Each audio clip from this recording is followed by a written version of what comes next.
सभी पत्रकार और छायाकार बंधुओं को मेरा हाथ जोड़ के नमस्कार। जैसा कि आप सभी को ज्ञात है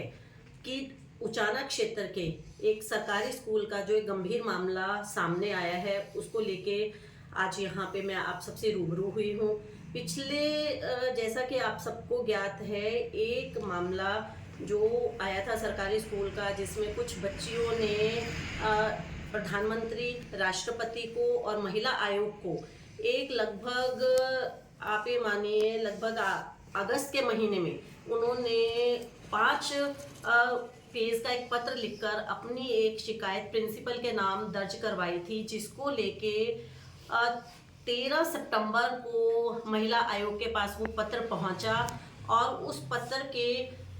एवज में महिला आयोग ने जो उचाना का लोकल पुलिस और प्रशासन को और शिक्षा विभाग को उससे अवगत करवाया गया, परंतु 1.5 महीने तक भी वो पत्र के खिलाफ कोई कार्रवाई नहीं हुई। और दोबारा से जब बच्चियों ने शिकायत की तो 30 सितंबर को उस प्रिंसिपल के खिलाफ एक FIR दर्ज हुई, जिससे आम जनता में ये मामला एक उजागर हुआ, जो एक बच्चियों के साथ छेड़खानी का मामला था, जो लगातार पिछले लंबे समय से चल रहा था। उस पे लेके जब महिला आयोग ने बच्चियों को पंचकूला में बुलाया, बच्चियों से बातचीत भी की गई,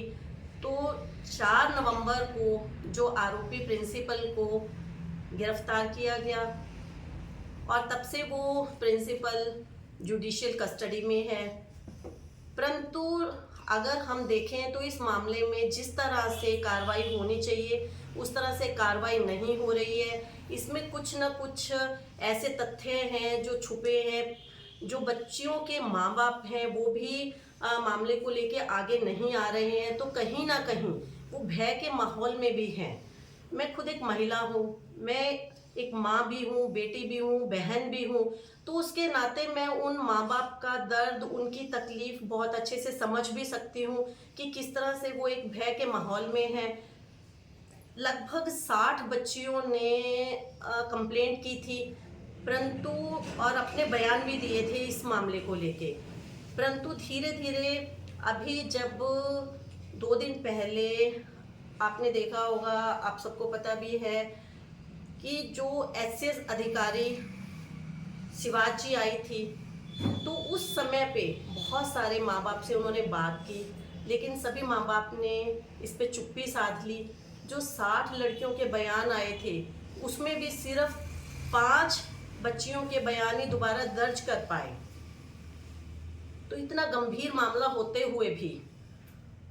हमारी इसमें प्रशासन से भी, सरकार से भी यही मांग भी है और कुछ हमारे इसमें क्वेश्चंस भी हैं कि ये हल्का हमारे जो उप मुख्यमंत्री जी का भी है और यहाँ से जो सांसद हैं वो भी इसी हल्के से हैं, और खुद मुख्यमंत्री जी भी इस मामले में संज्ञान नहीं ले रहे हैं। समझ में नहीं आ रहा है कि इतने गंभीर मामले पे भी हमारे मुख्यमंत्री जी और उप मुख्यमंत्री जी क्यों चुप्पी साधे हुए हैं। और अगर हम इस मामले में देखें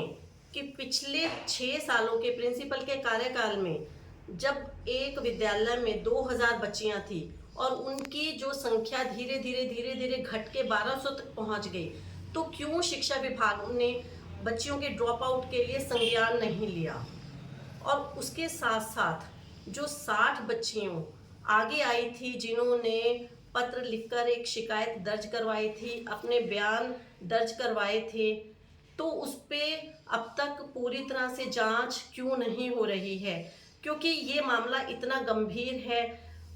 अगर हम सुप्रीम कोर्ट की पॉलिसी पे भी चलते हैं तो माँ बाप और बच्चियों की जो प्राइवेसी को और उनको गुप्त रखते हुए भी सरकार इस पे कार्रवाई कर सकती है। और हमारी इसके साथ साथ बहुत सारे इस मामले से जुड़ी समस्याएं हैं जो संज्ञान में आई हैं कि जो स्कूल में एक सुझाव पेटी, सूचना पेटी का प्रावधान कहिए वो होता है, तो वो स्कूल में क्यों नहीं थी। अगर ऐसी पेटी स्कूलों में लगाई भी जाती है, परंतु अगर आप देखेंगे वो पेटियों को कभी खोला भी नहीं जाता। तो हमारी एक सबसे बड़ी मांग यही है कि स्कूलों में बच्चियों की सुरक्षा के लिए ऐसी सूचना पेटी का होना अनिवार्य तो है ही है, लेकिन उसके लिए एक डेट भी सुनिश्चित होनी चाहिए जिसमें एक एसडीएम लेवल के अधिकारी या एडीसी लेवल के अधिकारी उस पेटी को खोले और उसमें अगर किसी भी तरह की कोई शिकायत दर्ज है, अगर उसमें किसी तरह का बच्चियों ने सुझाव दिया है तो उस पर गौर भी किया जाए। साथ में जो एक सेक्सुअल हैरेसमेंट कमेटी का अभी स्कूल में गठन किया गया है, इस तरह की कमेटियां परमानेंट होनी चाहिए जो समय समय पर ऐसे स्कूलों में जाएं, बच्चियों से बात करें और उसमें उन बच्चियों के साथ में बात करने के लिए एक काउंसलर होने चाहिए जो बच्चियों को अपने विश्वास में लेके अगर उनके साथ किसी भी तरह का कोई दुर्व्यवहार हो रहा है, स्कूलों में अत्याचार हो रहा है या किसी तरह का दुराचार हो रहा है तो उस पर संज्ञान लिया जाए। मैं इस बीजेपी सरकार से एक ही बात कहना चाहूंगी कि एक तरफ तो आप नारा देते हैं बेटी बचाओ बेटी पढ़ाओ का, तो कहाँ से आपका नारा कहाँ से नारा है कि पूरी जुमलेबाजी है। जब एक रक्षक ही भक्षक हो जाता है, एक शिक्षक ही इस तरह की हरकतें करता है तो हमारी बेटियां कहाँ से सुरक्षित हैं। और ऊपर से हमारे मुख्यमंत्री जी की इतने गंभीर मामले को लेके चुप्पी बहुत ही निंदनीय है। हम इसकी घोर निंदा भी करते हैं क्योंकि इस मामले ने हरियाणा को ही नहीं पूरे जींद जिला को ही विश्व पटल पे शर्मिंदा किया है।